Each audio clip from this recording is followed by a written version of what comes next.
भगवान बुद्ध की प्रेरक कहानियां हमें सिखाती है कि धर्म और तथ्य के मार्ग पर चलने से हम अपने जीवन को सफल बना सकते हैं और अपने आसपास के लोगों को भी प्रेरित कर सकते हैं। हमें सत्य को खोजने और अपने अंतर्मन को शुद्ध करने का समय निकालना चाहिए और सच्चे धर्म के मार्ग पर चलने का निर्णय लेना चाहिए।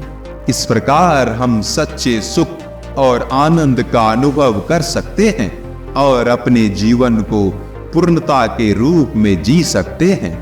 आज की कहानी जो मैं आपको सुनाने जा रहा हूं, वो उन सभी कहानियों से थोड़ा हटकर है और यह बहुत ही प्रेरणादायी है। आप इस कहानी को बड़े ही ध्यान से सुने और इस कहानी में आप मेरे साथ अंत तक बने रहें, जिससे आप इस कहानी के बताए गए एक एक छोटे से छोटे पहलू को आसानी से समझ सकें और आप इस कहानी से लाभ उठा सकें। प्राचीन समय की बात है, एक राजा था जिसका नाम राजाधिराज था।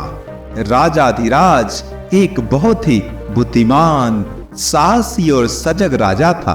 उसके राज्य में धर्म और न्याय का पालन होता था और उसके दरबार में लोग बड़े ही खुशहाली से जीवन यापन करते थे। वहां की प्रजा अपने राजा के इस प्रवृत्ति से काफी खुश थे। राजाधिराज की बुद्धिमानी आसपास के नगरों में भी फैला हुआ था। एक दिन राजाधिराज अपने मंत्रियों के साथ राजमहल के बाहर घूम रहा था। तभी वहां एक बुढ़िया औरत राजा के सामने आई और वो गिरजाघर की ओर इशारा करते हुए राजा से विनती करने लगी। उसका रूप देखकर राजा ने उसे बुलाया और पूछा, माता जी, आपको क्या चाहिए? आप यहाँ कैसे आई हैं? उस बुढ़िया औरत ने राजा के चरणों में विनती की, महाराज, मेरे इकलौते पुत्र की शादी के लिए मुझे आपसे कुछ सहायता चाहिए। मेरे पास कुछ भी नहीं है। मैं अपने पुत्र को एक उच्च वर्गीय दुल्हन देना चाहती हूँ। कृपया मुझे इसमें मदद करें। राजा ने बुढ़िया की भावुक आंखों को देखकर उसकी समस्या का समाधान करने का निश्चय किया। राजा ने उसे उसी दिन एक उच्च वर्गीय दुल्हन के लिए सबसे अच्छी संभावना ढूंढने का आश्वासन दिया। बुढ़िया खुशी से राजा के चरणों में धन्यवाद देते हुए वहां से चली गई। यह सब देखकर राजा के मन में एक सवाल उठा, क्या सच में हम अपने राज्य में सबकी खुशियों का ध्यान रख रहे हैं? क्या मैं वाकई धर्म और न्याय का पालन कर रहा हूँ? क्या हम वो संभावनाएं देख रहे हैं जो हमारे राज्य के लोगों को समृद्ध बना सकती है?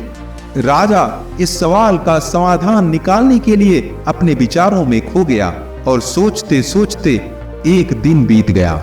उस दिन से राजा ने निश्चय किया कि वह अपने राज्य के सभी लोगों की खुशियों का ध्यान रखेगा और धर्म और न्याय के मार्ग पर चलने के लिए सभी प्रयास करेगा।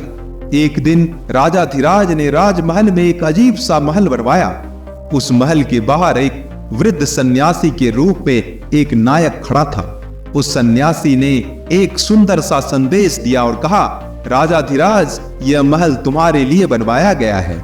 इसमें एक सफलता की ऊंचाई पर जाने के लिए तुम्हें 3 परीक्षाएं पारित करनी होगी, तब तुम इस महल में रहोगे। जब तक तुम इन परीक्षाओं को पारित नहीं करते, तुम्हारी सफलता तुम्हारे पास नहीं आ सकती। राजाधिराज ने उससे परीक्षा के बारे में पूछते हुए कहा, प्रिय रजनीश, मेरी इस परीक्षा में मेरी क्या सहायता हो सकती है? सन्यासी ने प्रत्युत्तर दिया, राजाधिराज, मैं तुम्हें यहाँ 3 परीक्षाएं देकर तुम्हारी समस्या का समाधान निकाल सकता हूँ। पहली परीक्षा, मैं तुम्हें एक बड़ी संख्या के साथ अकेले होकर रहना होगा और तुम्हें उस दौरान अपने मन को शांत करना होगा। दूसरी परीक्षा, तुम्हें बहुत से धनी लोगों के सामने आना होगा और तुम्हें उनसे दया और विनय से मिलना होगा। तीसरी परीक्षा, तुम्हें अपने राज्य के दीर्घकालिक दुश्मनों से सामना करना होगा और उन्हें समझाना होगा कि विनय और धर्म का महत्व क्या होता है। राजाधिराज ने उस सन्यासी के वचनों को ध्यान से सुना और उसके शिक्षा का पालन करने का निश्चय किया। पहली परीक्षा में वह एक बड़ी संख्या के साथ एकांतवास करने के लिए वन गया। वहां पर उसने ध्यान और तपस्या के माध्यम से अपने मन को शांत किया और ध्यान लगाने की कला सीखी। दूसरी परीक्षा में राजाधिराज बहुत से धनी लोगों के सामने पहुंचा। वहां उसे धनी लोगों की सेवा करने का मौका मिला और उसे उन्हें विनय पूर्वक नमस्कार किया। उसने अपने राज्य के विकास के लिए सहायता की विनती की और उससे मिलने के लिए अनुरोध किया। धनी लोग राजाधिराज की विनय पूर्वक नमस्कार को भावुक होकर स्वीकार किया और उसके इस कदर बदले जाने पर उसे उनके साथ अपने राज्य में अच्छी संभावना ढूंढने में सहायता करने का वादा किया। अंततः तीसरी परीक्षा में राजाधिराज ने अपने राज्य के दीर्घकालिक दुश्मनों का सामना किया।